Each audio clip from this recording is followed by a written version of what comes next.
अस्सलाम वालेकुम नाज़रीन, आज का सच के साथ मैं हूँ नदीम हुसैन। आज वफाकी वज़ीर दाखिला राना सनाउल्लाह की सरकर्दगी में एक प्रेस कॉन्फ्रेंस जो है वो हुई और उसके अंदर 190 मिलियन पाउंड्स का मामला जो है जो सेटलमेंट हुई थी और बहरिया टाउन की ये गैर कानूनी पैसा था जो इंग्लैंड के अंदर पकड़ा गया था।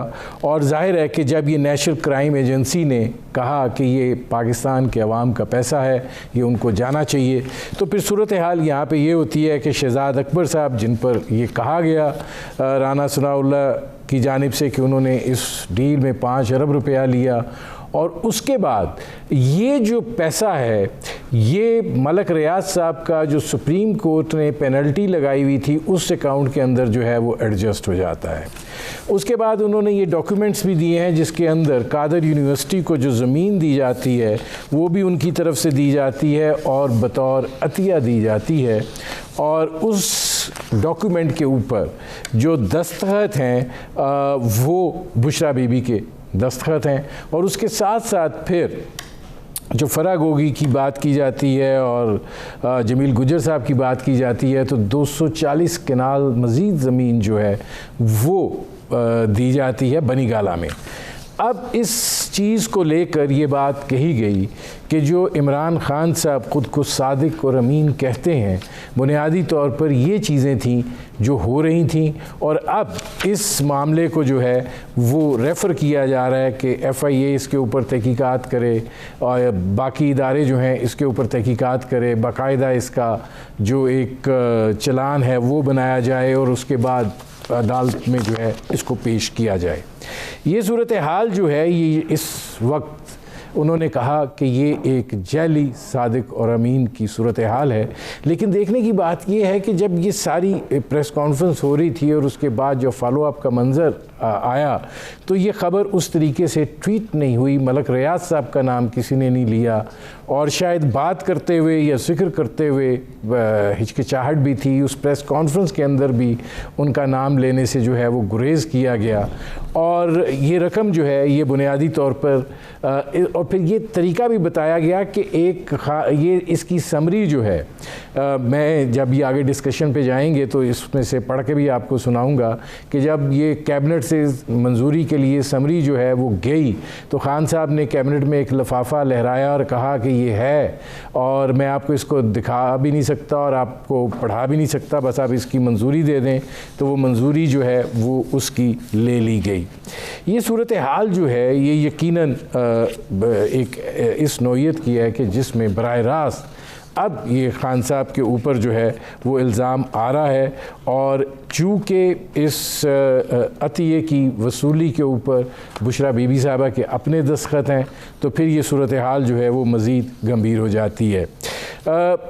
दूसरा, क्या ख़ान साहब जो हैं वो आगे इरादा रखते हैं या हालात से समझौता कर लिया है कि ठीक है इस हुकूमत के साथ जो है वो चला जाए। पंजाब के अंदर उन्होंने अपना लीडर ऑफ द अपोजिशन भी अनाउंस कर दिया, पार्लिमानी लीडर भी अनाउंस कर दिया, 2 डिप्टी अपोजिशन लीडर भी अनाउंस कर दिए।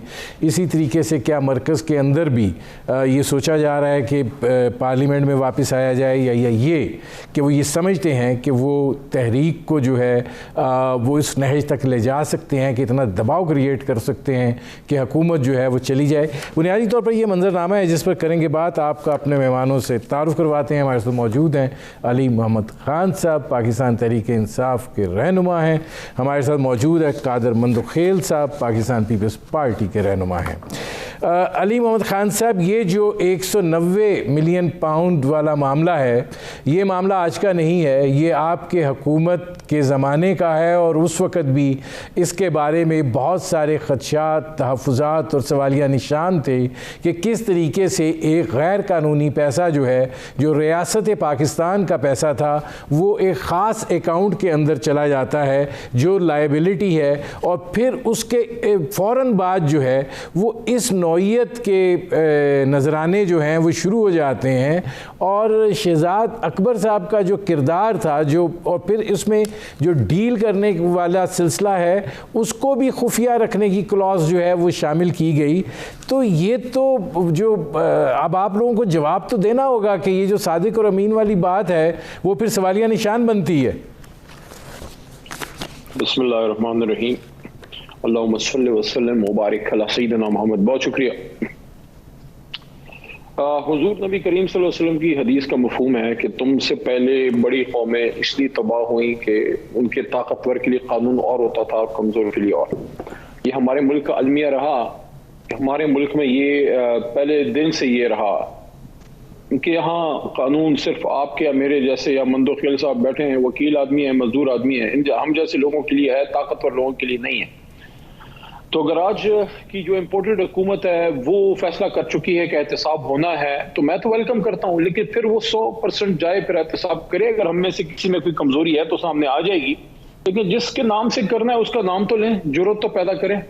लेकिन नदीम हुसैन साहब, सबसे बड़ा सवालिया निशान तो इस इम्पोर्टेड रजीम पे अपना खुद का है कि आते साथ ही जो हमें एक बात सुनने को मिलती थी शहबाज स्पीड, तो शहबाज स्पीड और तो किसी चीज में नजर नहीं आई, एक ही चीज में शहबाज स्पीड नजर आई है और वो है नैब को बेअमल करना, उसमें ऐसे लॉज पास करना जिससे एहतसाब का रास्ता रुके और ऐसे लॉज पास करना जिसमें मनी लॉन्ड्रिंग का या करप्शन का उसका जो पैसा है उसकी रिकवरी मुश्किल से मुश्किल हो। और नैब को एक तरह से अज़्म मुअत्तल बना दिया, ऐसे लॉज बना के burden of proof. For example मैं एक आदमी हूं, मेरी एक अली मोहम्मद खान साहब जरा वो तो है नहीं, अली मोहम्मद खान साहब ये फरमाइएगा, आप कैबिनेट में थे, इसमें ये कहा गया, अली मोहम्मद खान साहब इसमें ये कहा गया कि कैबिनेट से अप्रूवल ली गई सिर्फ लिफाफा लहरा के। मैं बताता हूँ ना जी, मैं बताता हूँ जी कि अगर मेरी 10 लाख रुपए महीने की आमदनी है फॉर एग्जांपल और मेरे पास 50 करोड़ रुपए के असासे हैं, तो बजाय इसके कि मैं जवाब दूं कि ये हलाल के हैं, अब नैब ने साबित करना है कि हराम के हैं, तो बर्डन ऑफ प्रूफ उल्टा हो गया। दुनिया में व्हाइट कॉलर क्राइम्स में कभी भी बर्डन ऑफ प्रूफ जो है वो रियासत पे नहीं होता। व्हाइट कॉलर क्राइम में पूछ लें मंदोखिल साहब से, दिल पे हाथ रख के बताइएगा, हमेशा उस पे होता है जिस पे इल्जाम होता है। साहब ने सिर्फ ये साबित करना है कि आपकी प्रॉपर्टी है, फिर उसने साबित करना है कि उसका मनी ट्रेल क्या है, तो सारा रिवर्स कर दिया। तो अब अगर ये हुकूमत को एहसास हो गया है कि एहतसाब अच्छी चीज है, अकाउंटेबिलिटी अच्छी चीज है, तो लेके चले, हम तो बिल्कुल इसको वेलकम करेंगे। अगर हम में कोई कमजोरी है तो सामने आ जाएगी। अच्छा, इसमें मंदोखेल साहब ये फरमाइएगा कि आप बात तो कर रहे हैं लेकिन मलिक रियाज साहब का नाम लेते हुए एक तज़ब्ज़ुब है, एक हिचकिचाहट है। ज़ाहिर है कि अगर कादर यूनिवर्सिटी की ज़मीन दी गई, ठीक है, वो कागज़ आपने दे दिया, बुशरा बीबी के साइन है, बैरिया टाउन का अतिया है, फिर आप कह रहे हैं कंस्ट्रक्शन भी वहाँ पे जो हुई उसमें भी उनका हाथ था, जितने जलसे हुए उसमें भी वो भी उन्होंने कराए। तो अब ये इन्वेस्टिगेशन जो है आज काबीना ने फैसला किया है कि ये होगी, तो आप इसको लेकर चलेंगे आगे? बहुत शुक्रिया नजीब हुसैन साहब। इसी यूनिवर्सिटी का अल कादर यूनिवर्सिटी का अमेंडमेंट भी पिछले हफ्ते पास हो चुका है। ये भी अली मोहम्मद खान साहब के नॉलेज में शायद यही नहीं है, वो बिल भी अमेंडमेंट का पास हो चुका है। तो यकीनन एक यूनिवर्सिटी, जितनी भी यूनिवर्सिटी में और अली मोहम्मद खान साहब तो कम से कम 2 जमातें हम पढ़े हैं, तो हम तो चाहते हैं कि मुल्क में ज़्यादा से ज़्यादा यूनिवर्सिटी, कॉलेजेस और स्कूल खुलें और एक अच्छा ऑप्शन है, बेहतर है। लेकिन उसमें जो मिस हैंडलिंग हुआ है या जो आप बता रहे हो या काबीना ने जो फैसला किया है, तो उसकी बुनियादी बात यह है कि इसकी बहुत सारी शिक की जो अमेंडमेंट है वो हम पहले ही करा चुके हैं कौमी असम्बली से। तो यकीनन बहुत सारी जो चीज़ें हैं जिसकी तफ्तीश होना है, नेब जिस तरह एक गुंडे अदारे की तरह जो काम कर रहे थे पहले, तो उम्मीद है कि अब वो चीज़ नहीं करेंगे। क्योंकि मैंने असम्बली में जहाँ नेब अमेंडमेंट जो बिल भी पास हो रहा था, तो उससे पहले मेरी स्पीच भी रिकॉर्ड पर है, तो मैंने जो कहा है वो सारी दुनिया ने सुन लिया है कि एक करप्ट अदारा है, गो कि ख़त्म इस वजह से हम नहीं कर रहे कि अली उमर खान साहब और उनकी पार्टी वाले फिर ऑब्जेक्शन करेंगे कि ये नेब को खत्म किए, जबकि उन्होंने खुद नहीं। कादिर मंदोखेल साहब, मैं बार बार इस केस की तरफ आ रहा हूं जिसका आज बड़ी फैन फेयर से प्रेस कॉन्फ्रेंस हुई है। वहां पे कमर जमान कायरा साहब तशरीफ फरमा थे, मौलाना असद महमूद साहब थे, वहां पे राना सनाउल्लाह साहब थे, वहां पे डॉक्टर मुसद्दिक मलिक थे, वहां पे मरियम रंगजेब साहिबा थी। क्या इसको लेके आप अब आगे चलेंगे? काबीना ने अगर ये फैसला कर दिया है तो ये आगे बढ़ेगा मामला? क्योंकि जब बात हो रही थी तो बैरिया टाउन तो हो रहा था, मलक रियाज कोई नहीं कह रहा था। देखिए नदीम साहब, मेरे ख्याल में आप अपने सवाल पे गौर कर ले कि आपका सवाल कितना मुनसिफाना है। आप जब खुद आज की तारीख का काबीना का और तमाम रहनुमाओं का नाम लेके आप बता रहे हो, तो उसके बाद भी आप शक शोबे में कि तफ्तीश होगी कि नहीं होगी, तो यकीनन होगी। और जब तफ्तीश होती है तो उसमें बहुत सारे नाम भी आएंगे सामने, और अगर नहीं आएंगे तो आप जैसे मीडिया के सीनियर दोस्त उसको पॉइंट आउट भी करेंगे, और तफ्तीशी अधिकारी भी यकीनन अगर किसी के चाचे मामे नहीं हुए तो वो भी जरूर उस चीज को हाईलाइट करेंगे कि इसमें फला भी मुलवस है। तो इसमें तो शक होना नहीं चाहिए। आज खुद आप हवाला दे रहे हो, रहनुमाओं का नाम ले रहे हो, और फिर भी आप शक शोबे में, तो मुझे हैरत है इस बात पे। ठीक है नाज़रीन, हमारी गुफ्तगू जारी है। एक मुख्तसर से कमर्शियल ब्रेक का वक्त हुआ है, मिलते हैं इस वक्फे के बाद।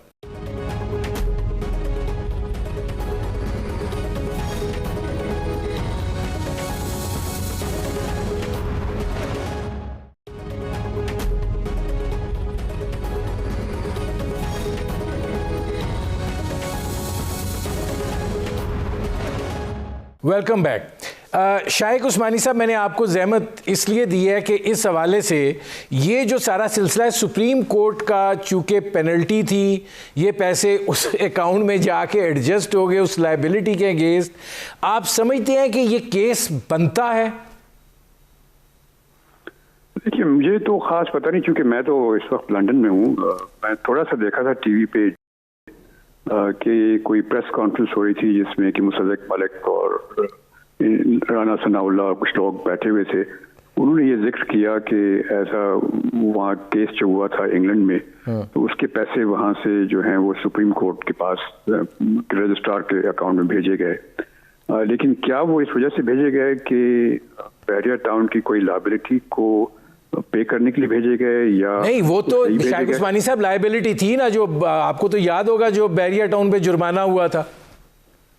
जी, वो जुर्माना तो हुआ था, लेकिन ये जो पेमेंट आई थी वो उसके लिए आई थी कि नहीं आई थी इसका, लेकिन मुझे ये याद पड़ता है, काफ़ी पुरानी बात है कि ये जब आया था पैसा यहाँ सुप्रीम कोर्ट के रजिस्ट्रार पे, तो हम सबको ये अजीब सा लगा कि सुप्रीम कोर्ट के रजिस्ट्रार के पास बाहर से पैसे क्यों आए।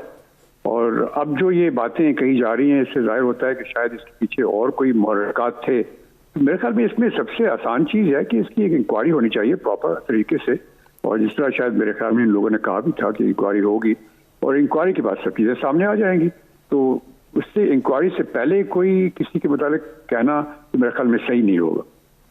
ठीक है, बहुत शुक्रिया शाइक उस्मानी साहब। अच्छा, अली महमूद खान साहब, ये फरमाइएगा कि ये शाइक उस्मानी साहब भी ये बात कर रहे हैं कि ये बड़ी अजीब सी बात है कि सुप्रीम कोर्ट के रजिस्ट्रार के अकाउंट में जो है वो पैसे आ जाते हैं। अब ये सारा मामला जो है, इसमें एक सवालिया निशान तो है, एक ड्यूबियस चीज़ तो है, और फिर जिस तरीके से इसकी सिमत जो है वो बनी गाला की तरफ जा रही है, तो अब आपको लगता है कि वो जो शफाफियत का मामला था वो अब धुंधलाना शुरू हो जाएगा? देखें नदीम साहब, ये जो मौजूदा इम्पोर्टेड हुकूमत है, इन पे अपने अरबों रुपए के करप्शन के केसेस हैं, और तारीख में पहली बार हुआ कि एक मुद्दई को, एक मुलजिम को जो है काजी बना के बैठा दिया गया, एक इम्पोर्टेड रजीम बैठा दी गई कि आप बैठें और अपने लिए कवानीन आप खुद बनाएं, और नैब जिसके नीचे आपसे इन्वेस्टिगेशन हो रही थी, अब नैब के अंदाता आप खुद हैं। वो नैब जो आपको बुला रही थी कि आएँ और हमें बताएं आपके ये जायदादें कहाँ से आई और कैसे आपने बनाया, उसका मनी ट्रेल दें, तो अब आप खुद लॉज बनाएं और उनके हाथ ही काट दें ताकि ना रहे बांस और ना बजे बांसुरी। तो इनके मुंह से एहतसाब की बात मुझे तो यकीन ही नहीं आती कि ये करना भी चाहते हैं, क्या चाहते हैं, क्योंकि जिसके बारे में मेन बात है उसका नाम तक मुंह से लेना इनकी जरूरत नहीं है। तो अब अगर मंदोखेल साहब फरमा रहे हैं कि एहतसाब होगा, तो एहतसाब तो हमारी तो जमात की एहतसाब के नाम पे बनी है। लेकिन इसमें मेरा सिर्फ एक नुक्ता है कि ये जो मलक रियाज साहब हैं, इनके खिलाफ अगर कोई इन्वेस्टिगेशन होनी है तो उसका हमसे क्या ताल्लुक है, या अगर सुप्रीम कोर्ट के रजिस्ट्रार का कोई इसमें हिसाब किताब है तो उसका हमसे, हमारी जमात से क्या ताल्लुक है। और अली मोहम्मद खान साहब, ताल्लुक ये बनता है कि आपको कादर यूनिवर्सिटी की जमीन उसके फौरन बाद अतिया हो जाती है, 240 कनाल जमीन जो है वो बनी गाला में मिल जाती है, और ये अतिया है। साहब सुने, ओहो मेरी बात तो सुने ना नदीम साहब, आज आप बहुत बेसब्रे हुए जा रहे हैं। मैं तो इधर ही बैठा हूँ, मैं तो कहीं नहीं जा रहा। आप कहेंगे तो 3 शो इकट्ठे करने हैं। मैं बात ये कर रहा हूँ कि ये जो मलिक रियाज साहब हैं, मैं तो जिंदगी में कभी नहीं मिला, सुना है अच्छे आदमी है, मिला तो गपशप करूंगा, लेकिन मलिक रियाज साहब ने अगर कोई गलत काम किया है, अगर किया है, जिस तरह अभी शायद उस्मानी साहब ने भी बात की कि इन्वेस्टिगेशन हो जाए, लेकिन अगर वो आदमी अभी मतलब आज की तारीख में उसने खाना पीना किया होगा, वो कहीं आया गया होगा, तो एक आदमी ने अगर कोई और अच्छा कोई काम किया है, आप उसको इससे कैसे लिंक कर रहे हैं? क्या आप ये समझते हैं कि इस वजह से उसने अल कादिर यूनिवर्सिटी को डोनेट किया कि उसके कोई प्रोसीड आए? तो वो तो फिर साबित होना उसका इन्वेस्टिगेशन से होगा। एक यूनिवर्सिटी बनी जो उस शख्सियत ने हदिया किया, दे दिया, एक दे दिया, उसने अल्लाह के नाम पे दे दिया, जिसके भी नाम पे दे दिया, लेकिन एक अवामी वफाद में दे दिया जिसमें बच्चे पढ़ेंगे। अल कादिर यूनिवर्सिटी बेसिकली सूफीज़म के हवाले से एक यूनिवर्सिटी हमारे दौर में बनी, जो एक अच्छा स्टेप है, क्योंकि पाकिस्तान में सूफीज़म उस तरह से वो जो पहले कॉन्सेप्ट था उससे अब नीचे जा रही है, उस तरह से अब तरवीज नहीं पा रही। तो जरूरत समर की थी कि सूफीज़म पे और इस्लाम पे एक अच्छी यूनिवर्सिटी बने। तो अगर एक अच्छी यूनिवर्सिटी बनी उसको तो अप्रिशिएट करना चाहिए। बाकी मैं अली मोहम्मद खान साहब आता हूँ, किसी को जायदाद मिली, मैं अली मोहम्मद खान साहब आता हूँ, इसमें कादर मंदोखेल साहब ये फरमाइएगा कि मलक रियाज साहब को आप भी जानते हैं। उस पर मैं आता हूँ, चाहता हूँ कि जिसको सुने, आपने कहा कि यहाँ किसी को 200-250 कनाल जायदाद मिली है, वो जो गोगी साहब हैं, एक तो गोगी साहब पीटीआई के हैं नहीं, तो मैं क्यों उसको उनको डिफेंड करूं? वो जाने, उनका वकील जाने। अगर उसको 200-250 कनाल मिली है तो वो ले ले उससे, अगर वो गलत है। आप क्यों बैठे हैं 2 महीने से? मैं आता हूं, करने बैठे हैं। पेट्रोल महंगा करने के अलावा और भी बड़े काम होते हैं, वो भी काम हो सकते हैं, नहीं वो उस पे आते हैं। अब इसमें कादर मंदोखेल साहब ये फरमाइएगा कि जैसे जाहिर है कि मलक रियाज साहब जो हैं वो बग़ैर किसी मुफाद के कोई चीज़ नहीं देते हैं किसी को भी, और आप लोग भी ये बात अच्छी तरह जानते हैं। तो एक ऐसा शख्स जो है, जब इस नौइयत की एक एम्बिगुअस सारी सूरत हाल हो, तो फिर इसका मतलब ये है कि खान साहब का जो बुनियादी स्लोगन है इसके नतीजे में उसमें डेंट तो पड़ गया। अब भी मजीद डेंट का कोई शक आपको है? अभी आखिरी जुमला अली उमर खान साहब का सुन ले कि गोगी पीटीआई की है नहीं है तो मैं क्यों डिफेंड करूं। तो काश वो इमरान याजी साहब का वो जुमला सुन लेते कि गोगी ने बड़ा ज़बरदस्त कारोबार किया है, रियल स्टेट में उसने पैसा बना लिया है।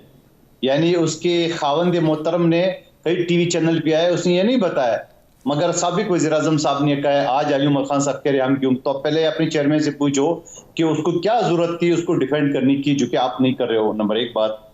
दूसरी बात, नदीम हुसैन साहब, मैं आपको बात बताऊं कि जो अली उमर खान साहब बता रहे कि वो चोर है, जो भी है वज़ीर आज़म बना दिया हुए, भाई आपने भी एक नेबज़दा को अपोजिशन लीडर पंजाब मुकर्रर कर दिया, सत्ताइन साहब को, पता नहीं क्या नाम है उसका, और आपका सदर पाकिस्तान इस वक्त भी मुलजिम है, इस वक्त ऐवान सदर में बैठा हुआ शख्स भी मुलजिम है, वो आपको याद नहीं आए। दूसरी में जो आपको बात करें सुप्रीम कोर्ट के, जहां तक मैं, क्योंकि सुबह से मैं टीवी नहीं देख सका, मुख्तलिफ जगह पे मसरूफ था, तो मुझे जहां तक याद पड़ रहा है कि ये जो मलिक रियाज साहब के ऊपर कोई गालबन 662 अरब रुपए या 762 अरब रुपए जो जुर्माना लगा था जमीन के अलाटमेंट में कराची का, वो पैसे सुप्रीम कोर्ट के अकाउंट में जमा हो गए।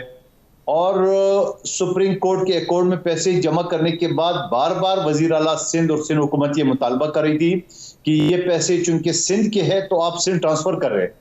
अब मुझे नहीं पता कि वो कहाँ ट्रांसफर हुआ है, किधर हुआ है, लेकिन दरअसल जो मुझे याद पड़ रहा है, या कोई और पैसे हो तो मैं नहीं कह सकती हूँ, सुबह से मैं टीवी नहीं देख सका, ये गालबन ये वही पैसे है जो बेरिया टाउन कराची की जमीन की अलॉटमेंट के नहीं, ये वो पैसे नहीं है, ये लंदन के अंदर 190 मिलियन पाउंड जो हैं वो इलीगल मनी लॉन्ड्रिंग थी और वहाँ पे प्रॉपर्टी खरीदी गई थी, और वो जो है नेशनल क्राइम एजेंसी उनकी ने तहकीकात की और उसके बाद उन्होंने ये बात कही कि ये 190 मिलियन पाउंड्स जो हैं ये रियासत पाकिस्तान की ये पैसे हैं और उसकी वापसी का एहतमाम किया जाए। जब इसकी भनक यहाँ पड़ी तो शहजाद अकबर साहब कूदे और राना सनाउल्लाह कह रहे थे कि 5 अरब उन्होंने लिए और बाकी पैसा जो है वो जो जुर्माना हुआ था उसकी एक लाइबिलिटी थी जो किस्तों में तय हुआ था, ये उसके अंदर जाके जमा हो गए और फिर ये सारा खेल जो है वो शुरू हुआ। तो बुनियादी तौर पर सुप्रीम कोर्ट के रजिस्ट्रार के अकाउंट में आने के बाद वहां क्यों चले गए? आप तो अकाउंट की बात कर रहे थे सुप्रीम कोर्ट के। क्या कह रहे हैं कादिर मंदोखेल साहब? सुप्रीम कोर्ट के रजिस्ट्रार के अकाउंट में आपके पैसे जमा हुए थे मलिक रियाज साहब के, तो अगर वो सुप्रीम कोर्ट के है तो वो अलग केस है। आप जो बता रहे हो अगर लंदन के है तो ये एडजस्टमेंट करवाई गई थी और ये इसी वजह से तो ये सारा मामला बिगड़ा है।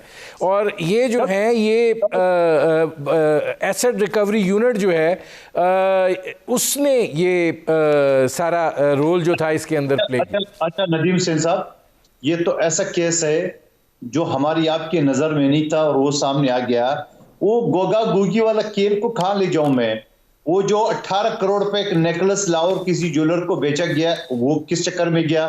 वो जो 3.5 करोड़ रुपए जो किसी मुल्क में मिडिल ईस्ट के मुल्क में दिया था और वो जिससे बनी गाला का रोड इमरान अजीज साहब ने जलसे में बताया मैंने हुकूमत के पैसे खर्च नहीं किए, मैंने रोड बनाया, जबकि मेयर इस्लामाबाद ने कहा कि वो तो सिर्फ 30 लाख रुपए में बना। और फिर उसके अलावा एक मिडिल ईस्ट के एक मुल्क ने जो गाड़ी दी थी जो पाकिस्तान आई नहीं और वहीं से गायब हो गई। 58 आइटम गायब है। तो क्या उसकी तफसील अली उमर खान साहब ये मुतालबा करेंगे कि वो सारे मंजराम पे आना जाए, या इसकी पार्टी का जो भी कोई पेन लिया है, कोई गाड़ी लिया है, कोई क्लाशनकोव लिया है गोल्ड प्लेटेड या कोई और चीज है? जबकि तोशा खाना का कानून ये है कि आप जो एंटीक चीजें हैं वो आप बेच नहीं सकते हो। यानी अगर मुझे एक ब्रेक लेना पड़ा कादिर मंदोखेल साहब, मैं आता हूँ। नाज़रीन हमारी गुफ्तगू जारी है, एक मुख्तसर से कमर्शियल ब्रेक का वक्त हुआ है, मिलते हैं इस वक्फे के बाद।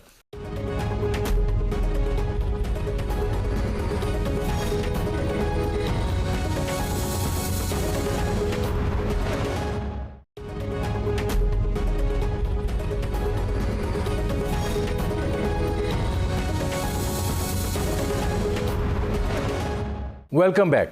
अच्छा, इसमें अली मोहम्मद खान साहब ये फरमाइएगा कि आप ज़रा आगे बढ़ते हैं, क्या इमरान खान साहब जो हैं उन्होंने हालात से समझौता कर लिया है कि ज़ाहिर है कि आप ये समझते हैं कि ये हुकूमत जैसे हुकूमत समझती थी कि आप ख़ुद गिरेंगे, ये ख़ुद गिरेगी, और अगर आप वो उस तरफ चले गए हैं कि जहाँ पे वो अब इंतज़ार और देखो की पॉलिसी पर आ गए?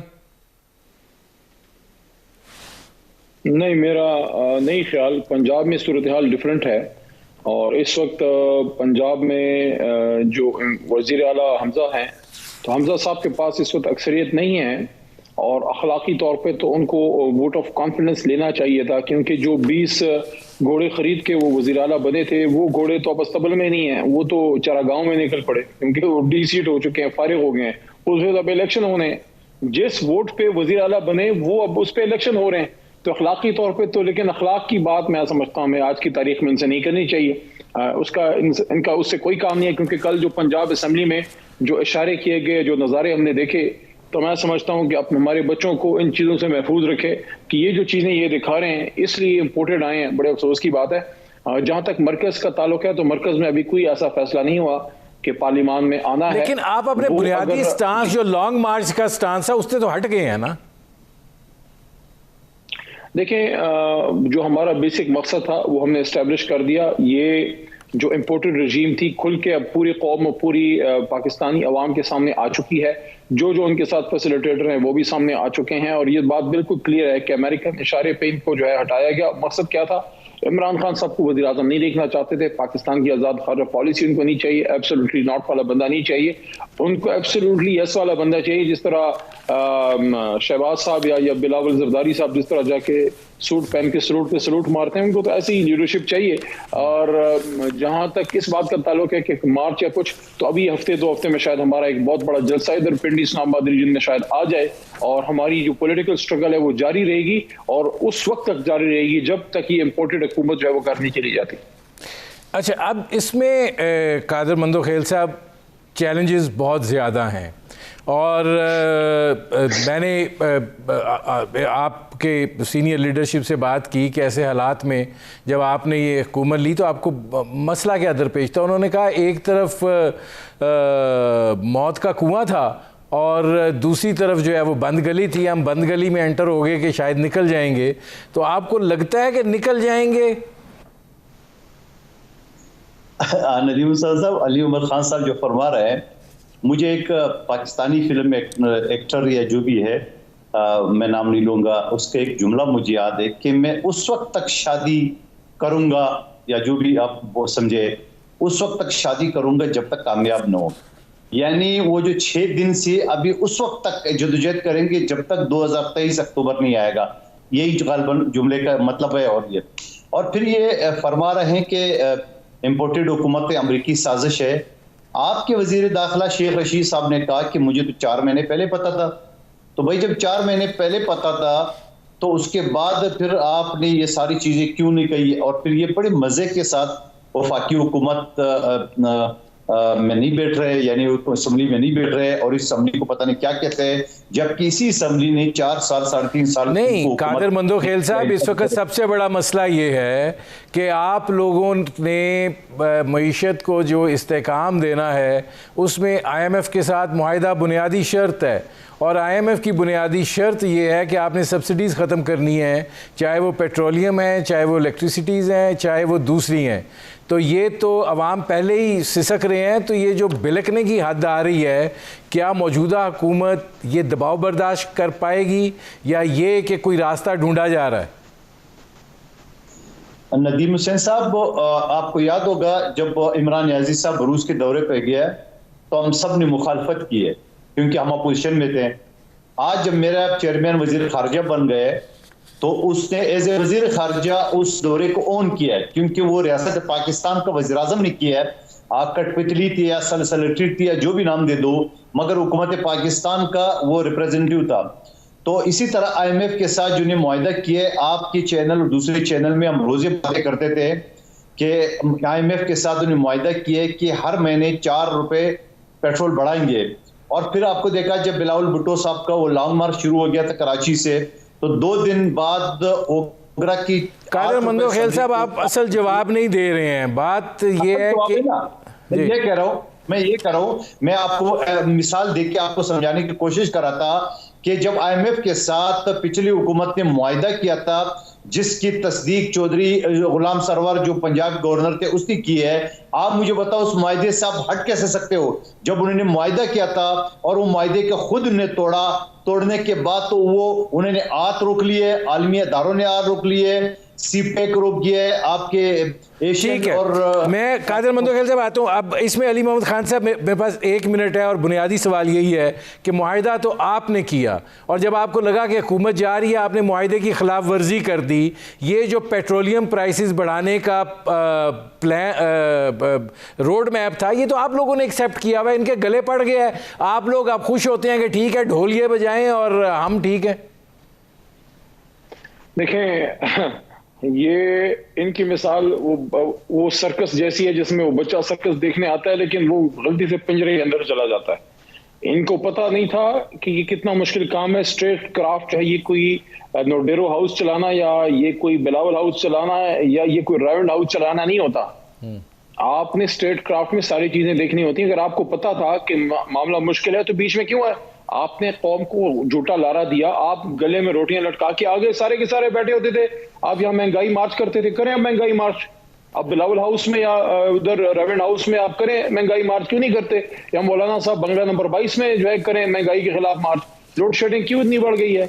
ये एक जो है 40-50 दिनों में क्या हो गया है कि लोड शेडिंग जो है 18-18, 20-20 घंटे लोड शेडिंग हो रही है। और हमारे बिलावल जरदारी साहब खुद कहते थे कि मंदोखेल साहब से पूछें, असेंबली के अंदर 10 दफा उन्होंने कहा PTIMF निकले IMF से। आप तो उधर सलूट करने पहुंच गए, अब निकाले ना पाकिस्तानी कौम को IMF के उसके चंगल से।